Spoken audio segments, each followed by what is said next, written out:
दोहरा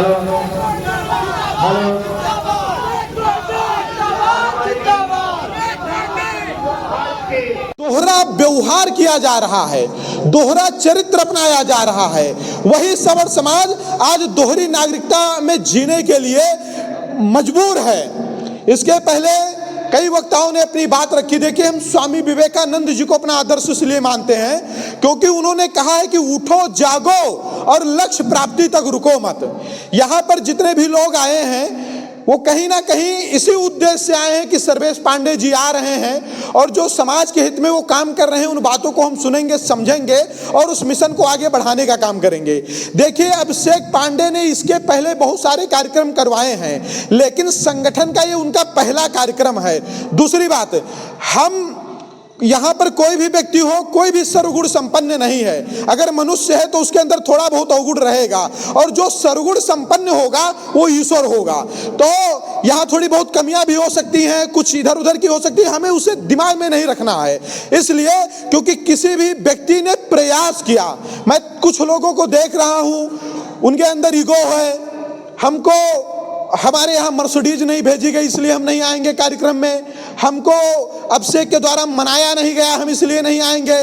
कुछ लोग तो इसलिए नाराज हो गए थे कि हमारी बैनर में फोटो नहीं डाली गई इसलिए हम नहीं जाएंगे कार्यक्रम में। जब हमारा लक्ष्य बड़ा है, जब हमारा मिशन बड़ा है, जब हमारा उद्देश्य बड़ा है, तो क्या हम छोटी छोटी बातों पर ध्यान देंगे? बताइए आप लोग मुझे, तो क्या हम छोटी छोटी बातों पर ध्यान देंगे?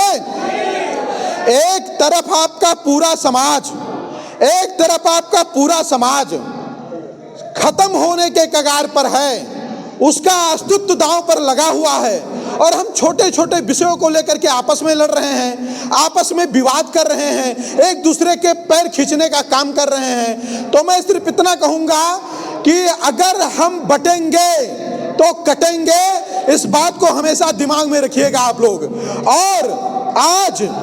और आज अगर हम इस पायदान पर पहुंचे हैं कि हम खत्म होने के कगार पर हैं, तो इसमें कोई दूसरा नहीं, हम ही आप जिम्मेदार हैं। जैसा कि हमारे बड़े भाई गोपाल पांडे जी ने अभी एक बात कही कि हम अपने भाई से लड़ रहे हैं, हम अपने पटीदार से लड़ रहे हैं, हम अपने रिश्तेदार से लड़ रहे हैं। और लड़ किसके लिए रहे हैं? कहीं एक बित्ता जमीन के लिए, कहीं एक हाथ जमीन के लिए। हम भाई भाई के खिलाफ आज खड़े हो गए हैं। एक बात मैं बताना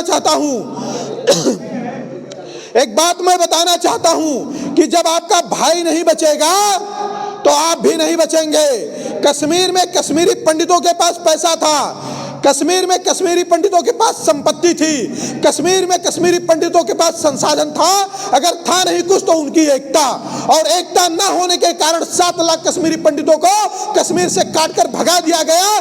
कश्मीर तो है लेकिन कश्मीरी पंडित नहीं है वहां पर, कश्मीर तो है लेकिन कश्मीरी पंडित नहीं है वहां। घर से निकले हैं तो हमें छोटे छोटे बातों पर ध्यान नहीं देना है। और एक बात मैं आपको और बता दूं, सामान्य वर्ग के साथ इतना भेदभाव किया जा रहा है, इतना भेदभाव किया जा रहा है। इसमें बहुत सारे युवा ऐसे होंगे जो राजनीति में जिनकी इच्छा होगी कि वो राजनीति में जाए, कोई प्रधानी की तैयारी कर रहा होगा, कोई जिला पंचायत की तैयारी कर रहा होगा, लेकिन आप लाख तैयारी कर लीजिए, 5 मिनट में पता चलेगा सीट आरक्षित हो गई, सारी की सारी तैयारी आपकी धरी की धरी रह जाएगी, सारी की सारी तैयारी आपकी धरी की धरी रह जाएगी।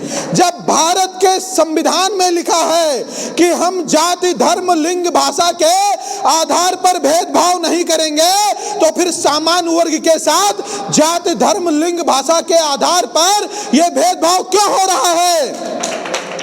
यह भेदभाव क्यों हो रहा है? और उससे भी दुखद बात यह है कि उस भेदभाव को हम लोग बर्दाश्त कर रहे हैं, उस भेदभाव को हम लोग बर्दाश्त कर रहे हैं। सवर्ण समाज के जितने भी बुद्धिजीवी हैं, अपनी बुद्धि का उपयोग अपने समाज को गिराने में लगा रहे हैं, अपने समाज को बढ़ाने में नहीं लगा रहे हैं। ये हमारे समाज की कमियां हैं। हमें इन सभी कमियों को दूर करके अपने समाज को जोड़ना पड़ेगा, अपने समाज को संगठित करना पड़ेगा। अगर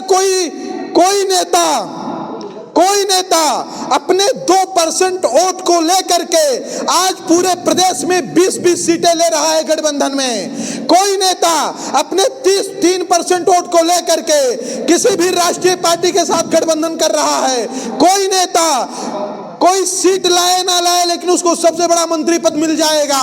तो सामान्य वर्ग के लोग क्या सिर्फ दरी बिछाने के लिए और जिंदाबाद और मुर्दाबाद कहने के लिए हैं? बताइए आप लोग मुझे, बताइए आप लोग मुझे। एक बात मैं बताना चाहूंगा, सामान्य वर्ग ही एक ऐसा वर्ग है जो आजादी के पहले भी और आजादी के बाद भी किसी से कुछ लिया नहीं है, बल्कि अपना सब कुछ दिया है, बल्कि अपना सब कुछ दिया है। ये जो आज इस देश में बड़े बड़े सरकारी भवन बने हैं, चाहे वो संसद भवन हो, चाहे विधानसभा भवन हो, चाहे कहीं पर कोई सरकारी विद्यालय हो, चाहे कहीं पर कोई सरकारी शौचालय हो, ये सब हमारी बाप दादाओं की जमीन पर बने हैं। ये सब हमारी बाप दादाओं की जमीन पर बने हैं। जब अंग्रेज हमारे देश में शासन कर रहे थे, पहली पंक्ति में खड़े होकर के उनकी गोला बारूद तीर तलवार को सीने पे खा करके हमने इस देश को आजाद करवाया। करवाया कि नहीं करवाया?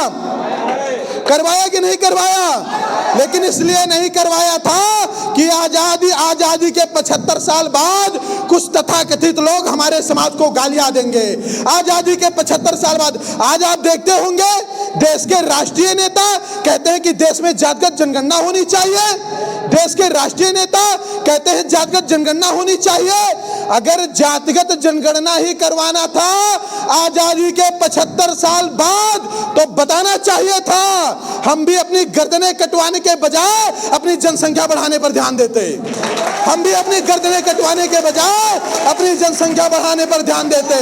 और इस देश में कुछ तो वो लोग हैं जो कह रहे हैं जातिगत जनगणना करवाना चाहिए, जिनकी दादी नसबंदी करवा रही थी, जिनकी दादी इस देश में नसबंदी करवा रही थी। मतलब तुम्हारी दादी ने तो हमारे बाप दादाओं नसबंदी करवा दी और उनका बेटा कह रहा हम जनगणना करवाएंगे।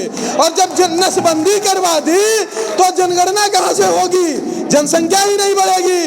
तो एक बात मैं सिर्फ आप लोगों से कहूंगा, जैसा कि डीआईजी साहब ने कहा था, आपके ताकत का कोई मतलब नहीं है, आपके बुद्धि का कोई मतलब नहीं है, आपके योग्यता का कोई मतलब नहीं है। लोकतंत्र का दूसरा नाम भीड़ तंत्र होता है और यहाँ पर सिर्फ आपके संख्या का मतलब है। यहाँ पर सिर्फ आपके संख्या का मतलब है। अगर आप राज करना चाहते हैं, अगर आप अपने मान सम्मान स्वाभिमान को बचाना चाहते हैं, तो आपको सारे भेदभाव को भूल करके आपस में संगठित होना पड़ेगा, आपस में एकत्रित होना पड़ेगा। क्योंकि अगर आप संगठित नहीं होंगे तो मुझे तो लग रहा है कि जो लोग कह रहे हैं ना कि सवर्ण कौम विदेशी है, इनका डीएनए यूरेसी है, वो उन चीजों को ये लोग चरितार्थ कर देंगे और हम आप कुछ नहीं कर पाएंगे। कुछ लोग तो ये सोच रहे हैं हमारी बिटिया नहीं मर रही तो हम क्यों बोले, हमारे बाप दादा की हत्या नहीं हुई है तो हम क्यों बोले, हमारा लड़का जो है नौकरियों से नहीं निकाला गया है तो हम क्यों बोले। अरे मैं कह रहा हूं, आज अगर पड़ोसी के घर में आग लगी है तो उस आग की लपट आपके घर तक भी पहुंचेगी और आपका मौन आपके मृत्यु का कारण बनेगा। आपका मौन आपके मृत्यु का कारण बनेगा। और एक बात समझ लीजिए, सवर्णों के सामने सिर्फ दो विकल्प है, या तो सवर्ण लड़ेगा या तो सवर्ण मरेगा। तो वैसे मरने के बजाय लड़ करके क्यों ना मरा जाए, वैसे मरने के बजाय लड़ करके क्यों ना मारा जाए।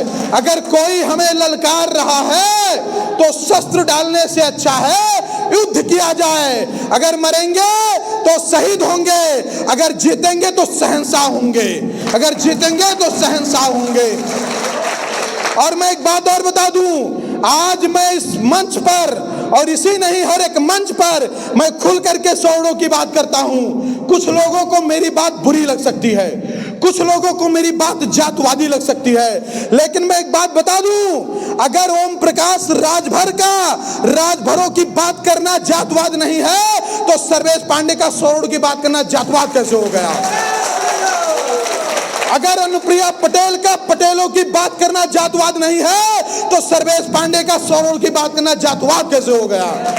अगर चंद्रशेखर रावण का मायावती का दलितों की बात करना जातवाद नहीं है तो सर्वेश पांडे का सवर्ण की बात करना जातवाद कैसे हो गया।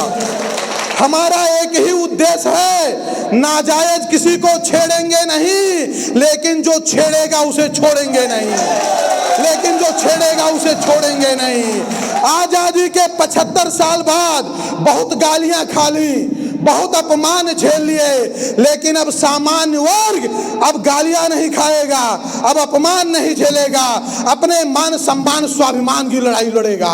हम सभी लोगों को अपने पूर्वजों से सीखना चाहिए। आप लोगों को पता होगा, अकबर ने महाराणा प्रताप के सामने एक शर्त रखी थी कि तुम मेरे झंडे को लगा लो, उसके बाद 2-4 राज्य मैं आपको और दे दूंगा।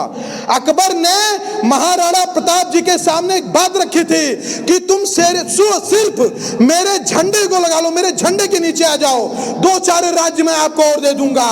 महाराणा प्रताप जी ने कहा कि चाहे गर्दन कट जाएंगे लेकिन गुलामी स्वीकार नहीं करेंगे। घास की रोटी खाई उन्होंने, घास की रोटी उन्होंने खाई और युद्ध लड़े स्वाभिमान के साथ, तभी वो आज हमारे बीच में पूजनीय हैं। तो इस बात को हम लोग अपने दिमाग में, अपने बुद्धि में बिठा लें। और एक बात ये भी समझ लीजिए, किसी भी नेता का चाहे जितना आप राइट और लेफ्ट बन लीजिए, किसी भी नेता का आप चाहे जितना राइट और लेफ्ट बन लीजिए, लेकिन जब बात सामान्य वर्ग की आती है तो कोई नेता आपके लिए आवाज नहीं उठाता, कोई नेता आपके लिए आवाज नहीं उठाता। अभी बीते दिनों 69,000 शिक्षक भर्ती हुई थी, 69,000 शिक्षक भर्ती हुई थी। हाई कोर्ट का एक स्टेटमेंट आया कि नई मेरिट लिस्ट बनाई जाएगी। अगर वो नई मेरिट लिस्ट बनाई जाती तो कम से कम 6 से 8 हजार सामान्य वर्ग के बच्चे जो नौकरी कर रहे थे वो बेरोजगार हो जाते।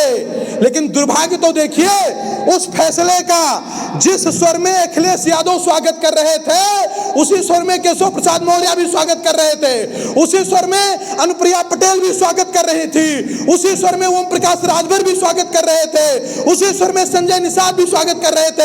लेकिन सामान्य वर्ग के एक भी नेता के मुंह से ये आवाज नहीं निकली कि सामान्य वर्ग के बच्चे भी इस देश के नागरिक हैं, उनके साथ भेदभाव ना हो, उनके साथ भेदभाव ना हो। तो एक बात बताइए, अगर आज आप नहीं बोल रहे हैं अपनों के लिए, तो कल आपके लिए कौन बोलेगा?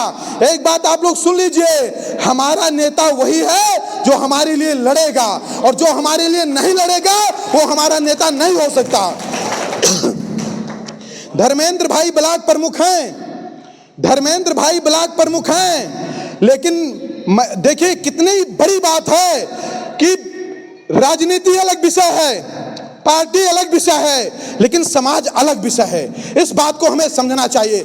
धर्मेंद्र भाई परशुराम जन्मोत्सव में भी मजबूती से लगे थे, सौड़ आर्मी के इस कार्यक्रम में भी मजबूती से लगे हैं, और इन्होंने बताया कि सर्वेश भैया, जहां जहां सौड़ आर्मी को हमारी जरूरत पड़ेगी हम पूरी ताकत के साथ खड़े रहेंगे। तो एक वचन हम भी देते हैं कि अगर धर्मेंद्र भैया सौड़ आर्मी के साथ खड़े हैं तो सौड़ आर्मी का एक एक कार्यकर्ता धर्मेंद्र भैया के साथ खड़ा है।